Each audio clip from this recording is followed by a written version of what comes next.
सविस्तर बातमी पाहूयात। सिंधुदुर्गातील राजकोट किल्ल्यावरील शिवाजी महाराजांच्या पुतळ्याचं काम अंतिम टप्प्यात आलंय।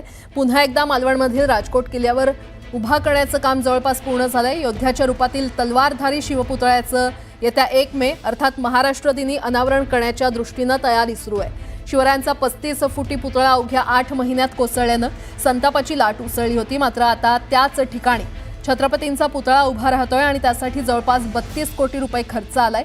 विशेष म्हणजे नव्यानं उभारण्यात आलेल्या या पुतळ्याचं आयुर्मान 100 वर्ष असणार आहे। हा पुतळा कोणत्याही नैसर्गिक आपत्तीला तोंड देईल असं बनवण्यात आलेलं आहे। तर जगविख्यात शिल्पकार राम सुतार यांनी हा पुतळा साकारलाय।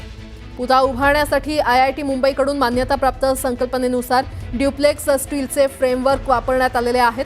पुतळा उभारण्यासाठी ब्रांझ धातूचा उपयोग करण्यात आला असून त्यात 88% तांबे तसंच जस्त आणि कथिल धातूचा समावेश आहे। तलवारीसह पुतळ्याची एकूण उंची 83 फूट इतकी असून पुतळ्याच्या चबुतऱ्याची उंची 10 फूट इतकी आहे।